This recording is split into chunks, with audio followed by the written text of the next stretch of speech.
I apologize, 2:05, January 26th.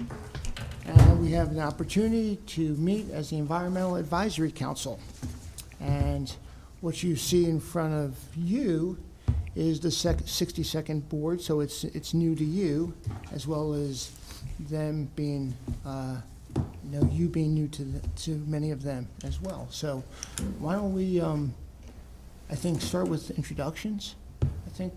Sure, that's, so my plan Okay. for the time was, Christina, we meet every year with a joint meeting with the Environmental Advisory Council members who are appointed by you all, and the board, just to review the accomplishments from the prior year with our annual report, and also to look ahead at what they'll be working on for the coming year and just kind of get your concurrence on that. So you have packets that should include the annual report, which will be reviewed, and then the proposed work plan for the coming year.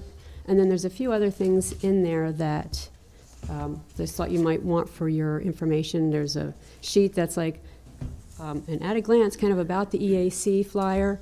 We have the environmental stewardship booklet, which we update every other year, and has a lot of really good information with environmental facts for things that we have in place here in the county, and there might be some other things in there. So I wanted to, we'll go through introductions, and then I'll give you a brief overview of the role of the EAC, since it's new to most of you. And then our chair will review the annual report. Mr. Vleck will review the proposed work plan items, and we've got open discussion, and you're welcome to cut in any time. So I thought we'd start with introductions after Sounds I great. gave you that opening spiel. Okay. I'm Craig Paskusky. I'm the chair of the EAC. I had served as the vice chair for the past 4 years, and took over chair this in January from Frank, who'd been chair. I have lived in Carroll County for nearly 30 years. I work at a plant nursery, so I've been involved in small little environmental issues and such through the years. So. Good afternoon, I'm Frank Vleck. Been a member of the EAC for 9 years now. As Craig mentioned, I was the former chair for the last 4 years, vice chair for 2 years before that. Resident of Carroll County for over 50 years. I also own Wakefield Valley Nursery in New Windsor. I've owned that since 1985. I have a garden center, landscaping, and do a lot with native plants as well. That's kind of what brought me to the EAC here. Great. Tom? Hi, Tom Scanlon. I'm a retired teacher from Carroll County. Been involved informally in a lot of environmental initiatives. Waste Not, we tried to increase the recycling at Farm Museum events. Helping Hands, we pick up litter at the Westminster Community Pond once a month. And just at home, my wife and I are really involved in getting rid of invasives and replacing them with native plants. So. Hi, I'm Kathleen Morosco. I've been in the county for about 15 years now. I'm a former geologist and teacher, and I've only been a member for 1 year, but that's about it. I'm Tamara Strobel. This is my second technical meeting. I just joined this committee. I've lived in Carroll County for a little over 2 years. We own 9 acres that we are working to transfer from the invasives back to natives, have wildflower gardens. We have a greenhouse and a garden, vegetable garden, and I work in environmental work for my day job, and I have an 8th grader at West Middle School as well. I'm Denise Mathias. I'm the administrative assistant for Department of Land and Resource Management. I'm the administrative support. Okay. Now, you want us to go through us, or you already know who we are? It's up to Might be you. helpful for these guys, just because you're mostly new faces. Okay. So, Joe? Roberta, did you want to go first? Sure. I'm Roberta Wyndham, I'm the county administrator. I'm Giovanni Liati. I'm the commissioner from District 1.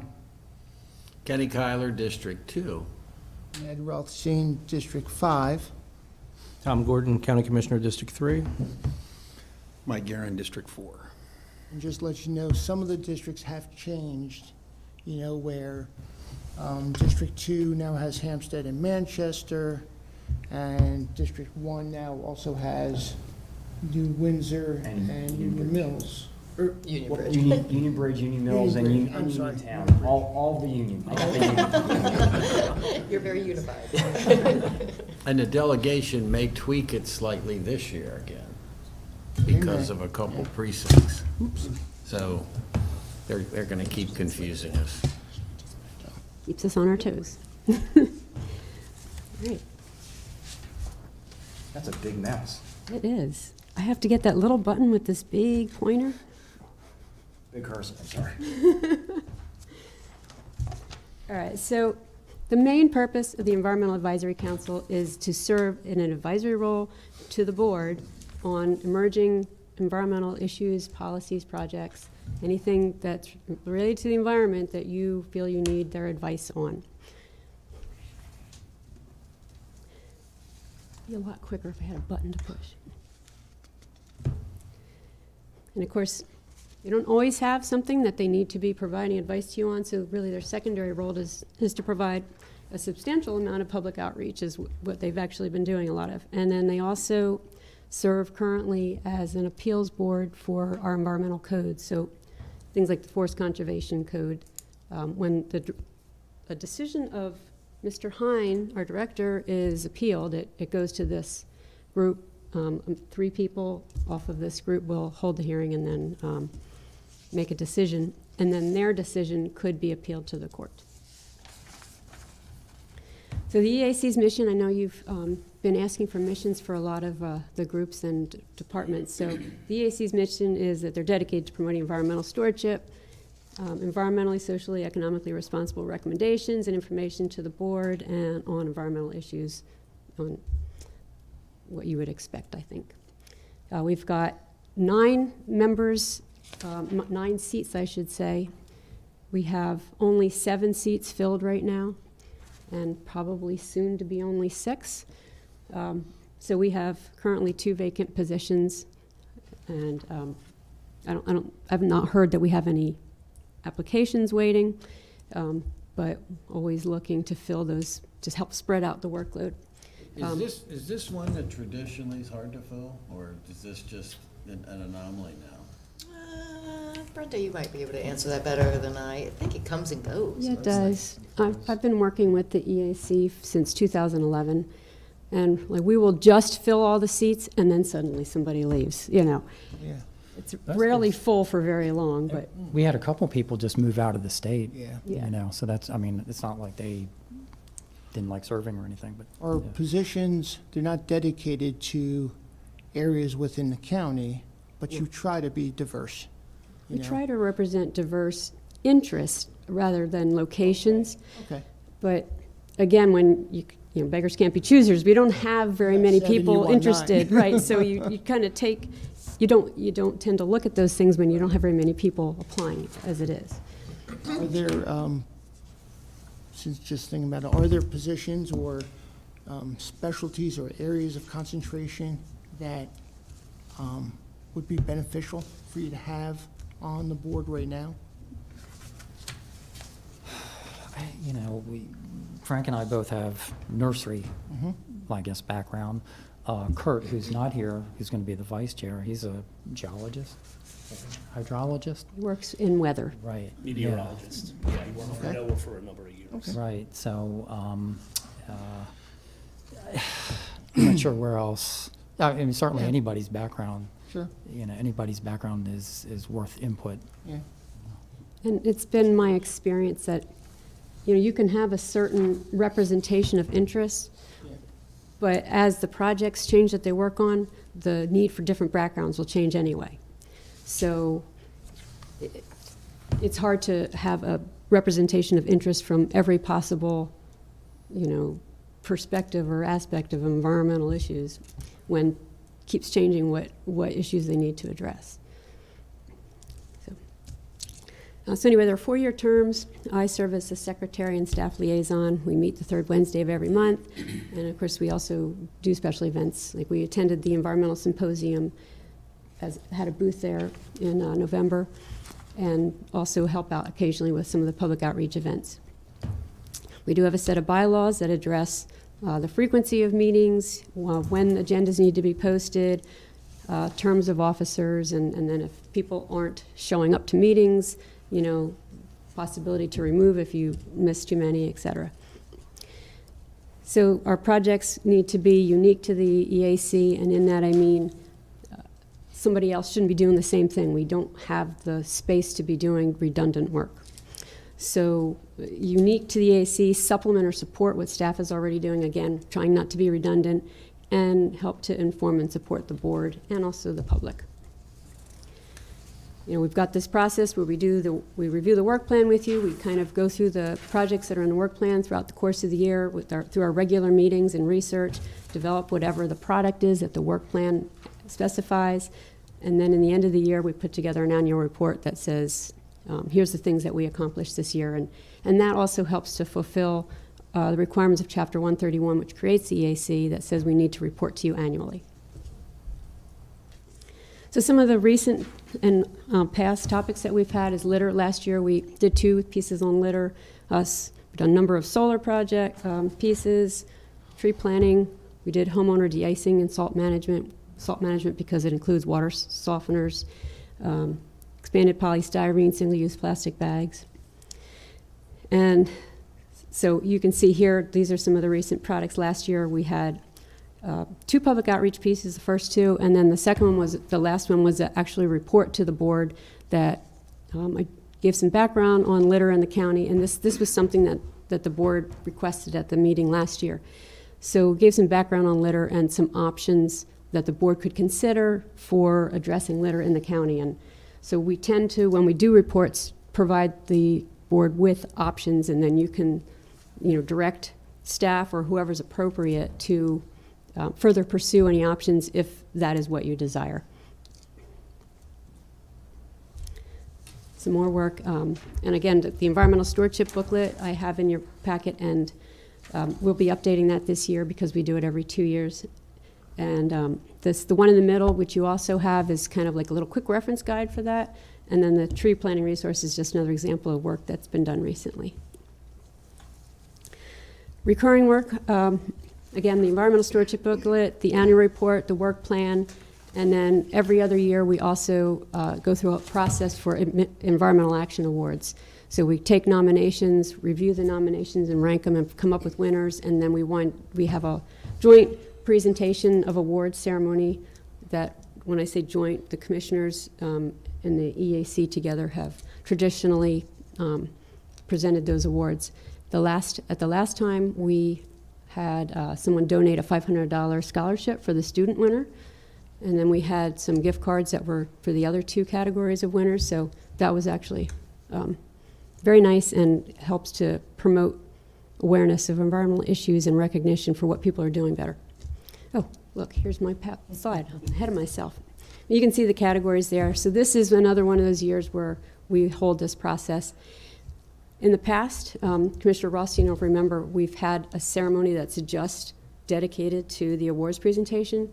This year, we will be wrapping that into the environmental symposium in November, so we'll have a greater captive audience, and you know, hopefully the people who are winning these awards will get better recognition and more, you know, recognition of the issues that they've been working on. So I mentioned the environmental symposium. The EAC has held a couple workshops for homeowners and businesses on various issues and have had tree planting ceremonies in the past.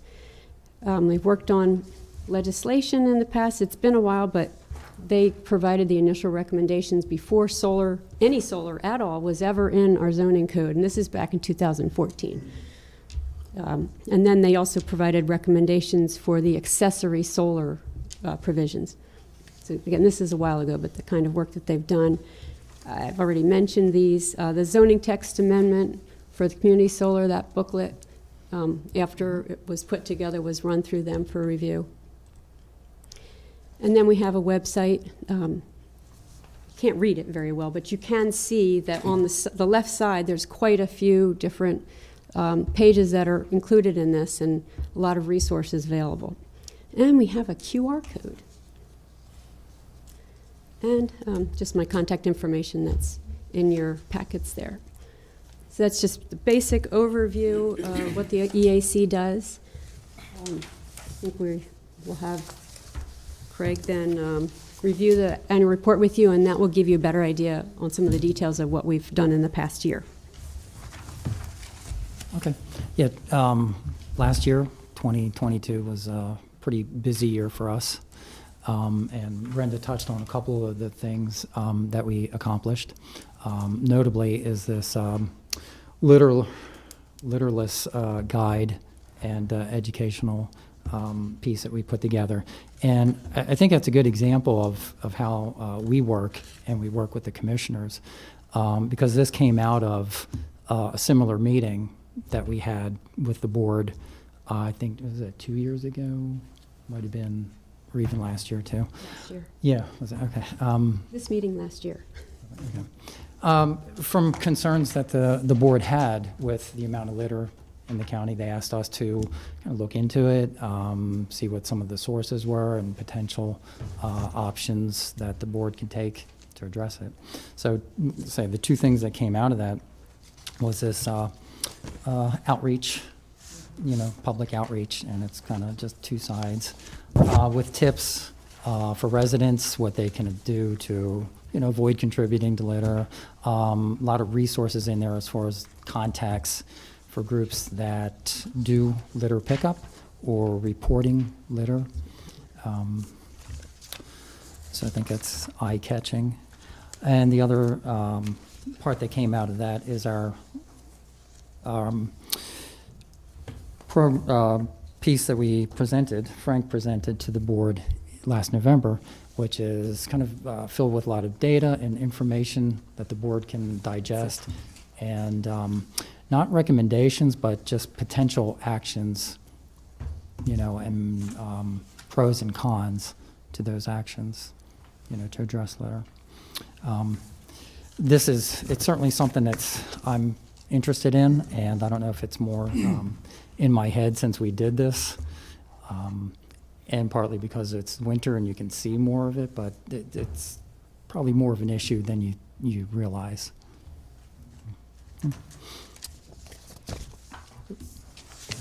So like Ken real quick, I think that's pretty clever, the literalist handouts and everything. Is there anything like this or similar to this that goes out to either schools or is put in parks for visitors? It's available, at libraries, right, county offices? Yeah, online? We post everything. Typically, I'll send hard copies to the libraries, but generally, like the school system, we need to go through Carrie Gaddis for anything that gets sent to them, and I will send her the electronic copy and ask her if, to share it. But after that, it's up to them what they do with it. And do we do anything with the parks? We have handouts at the parks for visitors who are interested in maybe being a little more environmentally friendly toward the parks, or? I have sent them to Bear Branch and Piney Run Nature Center before, but for example, Cape Horn, there is no place to put something like that. Only 2 of our parks are staffed, so. What about like a Board. small bulletin board or something?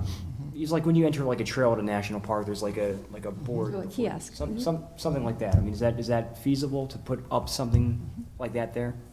I would think, for sure. Absolutely, and maybe it's something that we can reach out to some Boy Scout troops, because that might be an interesting Eagle Scout project for some scouts. Chris, that's a good idea. I know over the past summer, there's that Reading in the Parks program where they set up those like book stations. That's a good idea, Chris. Yeah. I know I've been a big proponent the last several years about getting stuff like this into the schools, and Brenda's always said she has to check with public schools. We just can't go in there and give them to them for whatever reason. Was beyond me, but I agree with you 100%. I'm a big proponent. You teach the kids not to litter, and that's going to eliminate the problem at the source. So, we continue to work on that and try to partner as best we can with the schools for that. So growing up where with my mom and my dad, they were always very conscious about, respecting the environment, respecting wherever you were, just as a matter of respect, period, right? But also I remember going through elementary school and receiving like a number of materials and things that stick with you through your life. And then that's why I brought that up, but thank you very much. Sure. And I'll ask Mrs. Herbert, and they do have a pretty strict policy. For our wrestling program, I would always take stuff there, and sometimes I just took it because it was so hard to get it approved. But there should be a community table in the lobby that you can put stuff on for 2 or 3 weeks. That's pretty open. I'll ask her and get back to you guys if there's a way. I love Carrie, she's good, and but they do have pretty strict policies, and of course the problem is if they let one, then what about the other? And they got down to Park and Recs, I think you can only do 3 a year or something. They're pretty strict, but there is that community table where, like you say, kids grab it, and so I'll ask, let you know. Okay. Yeah, I think the more we can get this out, the better, and just put it in people's, consciousness that, On a- be mindful of it. Another topic, because somebody mentioned invasive species. I recently had a town hall a couple weeks ago, and a couple are very interested about the invasive species over at Liberty Reservoir, right? And then also planting by the tower across from Century High School. There's property there to build a monarch butterfly type of area, whatever, I'm not even sure what you call it. Habitat, that's a good word, yeah. So I think you've been in touch with them, right, Chris? Yes, yeah, we're currently working on an MOU with the county Okay. attorney's office, just to Great. protect everybody from any activities, and we're working on scheduling a meeting with them just to go over exactly what they want to do, establish boundaries, and so on. So, yeah, that's in the Yeah, so process. the habitat, then for the invasive species, because I think one of you said about replacing invasive species with plants that you want in your yards. I don't know if we have a guide or something like that, getting community input. They seem to be very, When we get to the work plan, you'll see. Yeah, we're gonna touch on that here in a little bit. Yep. Glad you brought that up. it's like ragu, it's in there. Okay. I went Brandon, for out- once, we beat him to the punch with an item for the work plan coming up Well, this to year. be fair, I think Commissioner Weaver proposed it last year. Don't go there. No, sorry. I'm not really sure who that is anymore, so don't, no. Okay, somebody last year. Yeah, well, okay. I apologize. Great minds, right? Weaver and I know. I was talking about this Poor group. Commissioner Weaver, we all bash him. I started first grade with him. So the joke is, I've known him longer than his wife has, I don't know is that good or bad? I don't know, he started when the wheels were square, so that's all right. But go ahead, where are we at? Okay, one of the other main things we did accomplish last year is this guide to salt management. That's for homeowners, residents. Again, it kind of came out too. The salt in waterways, streams, and such is a very big issue for wildlife and Water quality. water quality. Right. So this, which is that, also helped us towards this meeting were some requirements for our stormwater management permits. And unfortunately, this year, I'm not sure too many people have been able to use this because it's been so warm. So, but there's still time. Okay. That was also presented to the other board, previous board, by Frank in the fall. Then one of the other things we accomplished and worked on was with the Maria Myers and her recycling department there was updating the guide to the waste management and recycling. That's a pretty thick guide I think that's mostly online. Right? I don't know if I'd see that too often She, around. generally, the hard copies she provides at public outreach events. but it is online. Yeah, and that was just more like tinkering with some things and updating items in it to make it maybe a little more, I guess, reader-friendly and flow a little better, right? So that was also completed in the fall and presented to the board. One of the things here, now it's listed, we did a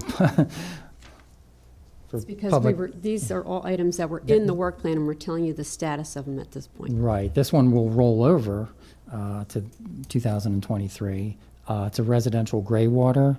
It's something that we've been waiting on the state to provide some guidelines and some regulations with that, so we're still waiting. Right. The Environmental Action Awards, we did not present that last year, but we did start towards the end of last year, kind of touching base with some of the companies and people that are going to be maybe donating prizes in those categories. And we also decided to move the event where we present the awards for that to that symposium that Brenda talked about, which we think will increase, participation in it and exposure for it. So I think that's a good move. And last time we did it, 2021, we did have a lot more, it seemed, applications and submissions for it. So that's a good sign. What else do you want me to do here? Essentially, the rest of the report just covers the action that they took on these and, completing all of this. And then the last page goes over the membership status, which we kind of talked about in the PowerPoint. Introductions too. Yeah. Right, yeah. Again, I just became chair officially in January, so maybe for 2 years. See? Congratulations on that. Thank you. Okay. So we want to move on to Frank. The work plan should be in your packet, and the first page is just a bunch of background stuff. So really, the second page where the table is where the key projects that Frank will just go over with you real quick to familiarize you with what we're proposing to work on. Okay, we have a little bit lighter of a considerably lighter workload than last year. We got a lot accomplished last year, as Craig just went over. The first thing we're going to be doing this year, and we look to have this done probably by the summer to the end of summer of 2023. We do this every 2 years, update the environmental stewardship book. This is by far, I think, the best piece that our group and Brenda has ever put together. This basically is a great show-off piece for Carroll County, not only for the people in Carroll County, but for the state delegation and everybody in the state to show what we've done in Carroll County to improve the environment. It's a good resource. Yes, very good resource. It covers everything from ag preservation to solar to litter to recycling. I mean, we're going to update with a lot of the new pieces, parks that we accomplished last year. So most of it's going to be fairly similar. The numbers will change. Brenda gets them updated from county staff. Like ag preservation, we'll add the amount of acres that have been preserved in the last 2 years since we last put this out. And it's just something that needs to be updated every year, but this is by far a fantastic piece. If you guys haven't read through it or looked through it, little light reading, it'll show you everything that Carroll County has done for the good of the environment over the years, going back several years. I could add something to that. One of the reasons it was put together to begin with is because for many, many years, other counties, environmental groups, the state look at Carroll County from the outside and, never really recognized all of what Carroll County was doing. I mean, we're Carroll County, we're backwards, right? So the idea was that this really shows everything that Carroll County is doing to promote good environmental stewardship. And we've really seen a change in attitude from some of those outside sources, since this has been I'm not saying it's just because of this, but, but that's why it was put together. And this is provided to the delegation each time as well, so that they have it as a resource when they're reviewing proposed legislation and need that sort of background information. Yeah, there's certainly nothing wrong with tooting your own horn when we have a great county here, so we need to promote it. Second off, the Environmental Action Awards. We do these every 2 years. We got some prep work done on that last year. We decided to change this up with the timing this year. Normally, we would start accepting nominations in January and have nominations end the 1st of March, with the winners being voted on usually in March, and then April we would present the awards. This year, we decided to do things a little bit differently. We're going to open up the nominations on Earth Day, which is in April. Let the nominations go through end of July. Vote on them in August, and then we will present the awards at the Environmental Symposium, which we have in usually, I think it's going to be November. It'll be October, sometime in the November, fall. but sometime in the fall, right. We needed to close the gap in time between the awards being, the deadline for the awards and when they were presented. We felt like in the past, it was too compressed of a time cycle to do this, to do it properly, especially since we revamped the whole awards process several years ago. This is going to open it up, longer period of time. Hopefully, we'll get more nominations to sift through, and the awards will, most importantly, be at a much larger venue, as Brenda said earlier. So the award winners will have more recognition, there'll be more people there, more awareness. So hopefully this thing builds and snowballs in the years going forward. If I could jump in just for a second. We've Chris. mentioned the Environmental Symposium a couple times. Not sure if all of you are familiar with what that event was and is. So last year, in an effort to reach out to the public, public citizen groups that volunteer groups that do things like pick up trash and clean streams and things like that. We wanted to reach out to those groups and offer support from how can the county help you do the actions in your community that you're passionate about. And we also wanted to provide a venue where those groups can interact with each other, and maybe there's, I hate to use the word synergy, but synergy of that they can work together and co-benefit each other. So we put together this environmental symposium, which we held over at the community college, and invited all of the nonprofit type groups that we could come up with that operate in the county, and basically gave them a table to set up whatever they wanted to set up, invited the public to come out and meet with them and allow them to interact with each other, and we interacted with them. We also, in order to create to increase the draw to the event, we held a competition for recycled art. And you may have noticed in the lobby of the building here, the giant statue, cardboard statue. That was one of the submissions, and there's a display case there with a couple of the other submissions. So we had somewhere around 30 students that submitted artwork to be voted on, and during the course of the morning, we had over 150 votes for the different pieces of art. So we felt it was a huge success. We had quite a few people there, and we've gotten a lot of really positive feedback from the participants, both the students, teachers, as well as the community groups. So our intent is to hold that event again, have the second annual Environmental Symposium this fall, and do the same thing. And as we've mentioned, use that as a venue to promote the Environmental Action Awards and give the award at that point. So just wanted to, in case you hadn't heard and weren't aware of it, that was the event that we had. So, actually, too, the EAC had a table there that Brenda had set up, and so we had people stopping by, and you were there already, but when I walked in, I was pleasantly surprised and kind of like, oh yeah, it was covered with the material that we've done through the years. And it kind of sunk in just how much, we have accomplished, over, in my time at least, and before that. So it was pretty impressive. And we had a pretty good turnout for being the first event. Chris, thanks. Yes. Appreciate it.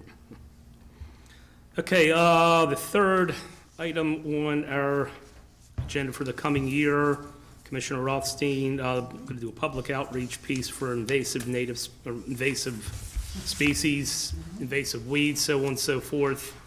It was suggested to us by previous Board of Commissioners by a commissioner with the last name began with W, and we won't get specific, but one of them requested we look at this. So it's a good thing. We have quite a few people on the EAC here now who are very in tune to that, so we should be able to get a real nice thorough piece for that.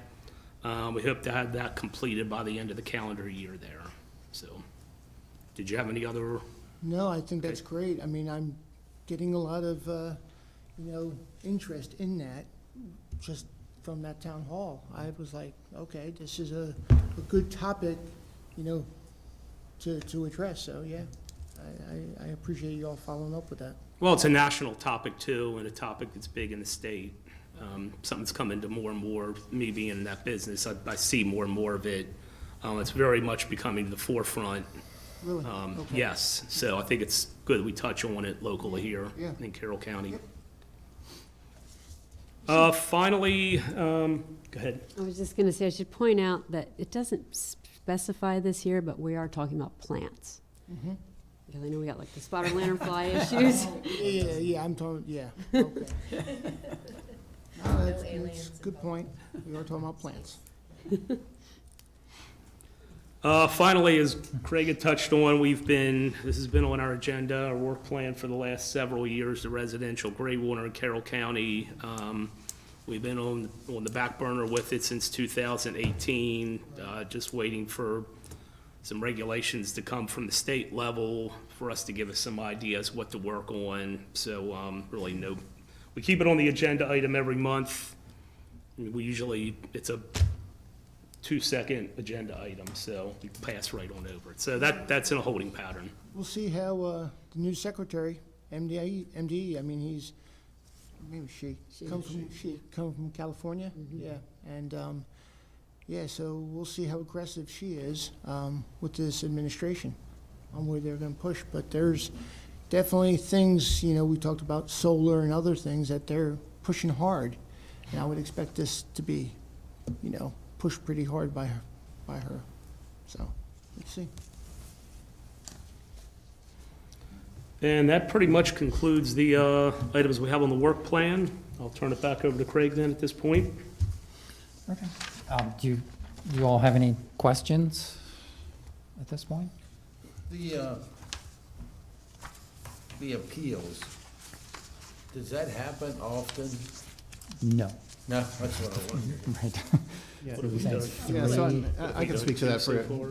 Yeah. 3 total. 3. Yeah. So, to my knowledge, we've only had 3 since the environmental codes have been put in place. And perhaps Roberta remembers one previous, but I certainly do not. One was an appeal of our previous director's decision, and then 2 have been of mine. All 3 of the appeals have been upheld by the board.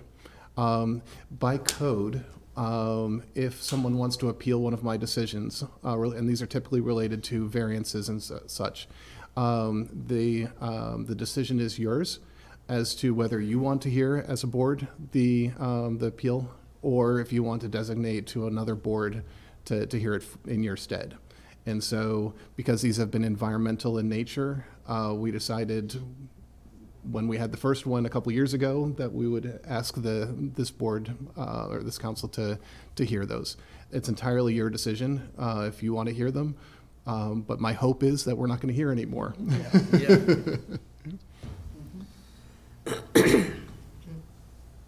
And that's a decision you make each time an appeal comes across, so it's not something you have to decide in advance. Okay. Okay. Now what? So if there are any other issues, environmental related, or concerns that you have, I guess now would be the time to voice them. In other words, if you If you want had us to look projects into that you knew you wanted us to be working on. Any thoughts, ideas, above and beyond? Commissioner Vigliotti? Nothing for me at this time. And that's not to say that any time during the year, you don't have to wait till next year's work plan. If something comes up in the middle of the year, of course, you always can add Allowed to? project. Appreciate it. Gordon? Nothing currently, but I'll keep that in mind and may reach out to you all. Where do you guys meet? Room 204.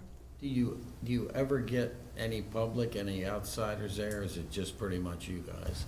Rarely. We used to meet down here, but because we rarely have any public, Yes. we just started meeting up in 204 where we could project right on the screen and do our Yep. work and use less paper because it's on the screen.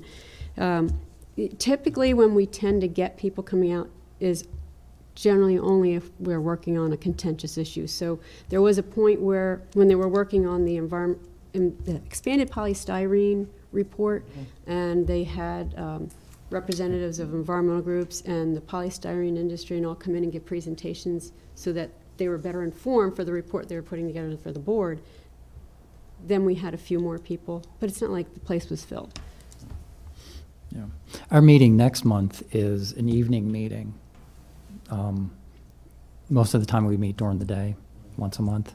And we have a couple, 2 or 3 Three a night year. meetings, to make it more, easier if the public Yeah. wants to attend.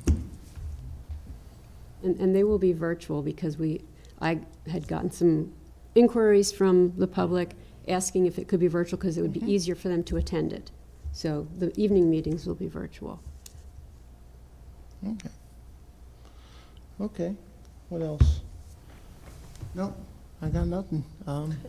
Anything from the group? I've got Yeah. this is a dumb question.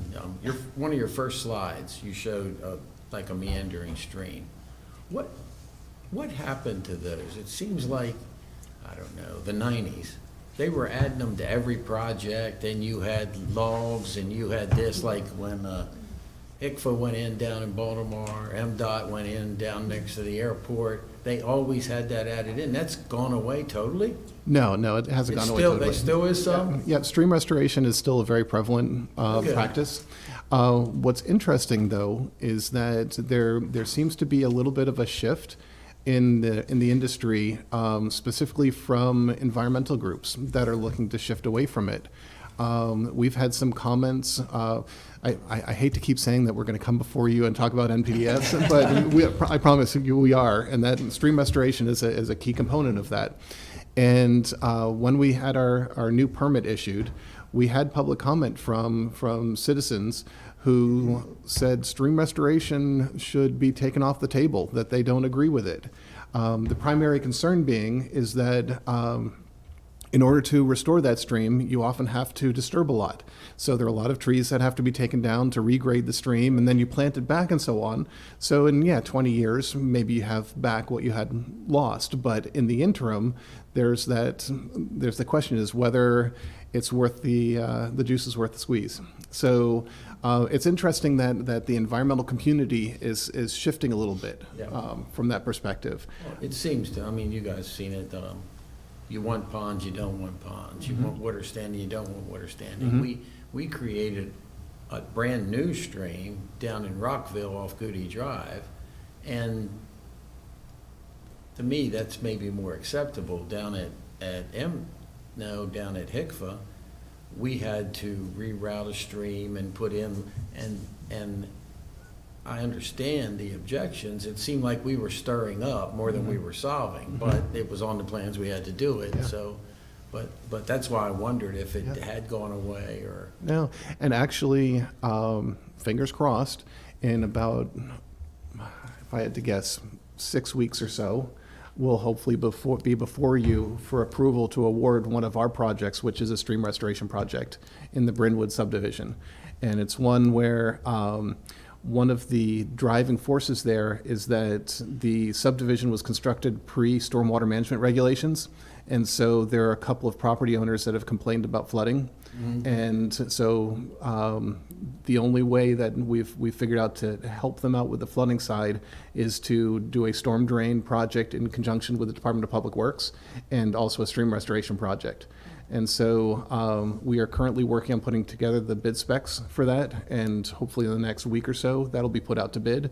And obviously, it takes time to put that all together, but again, I would estimate 6 weeks or so, we would hopefully be before you to award that. Okay, relevant question, good. Okay, anything else? No? Appreciate See, it. we Thank you. cut down the amount of time that, I'm sure you guys have a busy Thank day. you. Good. I just need a motion to adjourn. I'll make a motion to adjourn. Second. Motion is second. All in favor? Aye. Okay. Thank you. Thank you.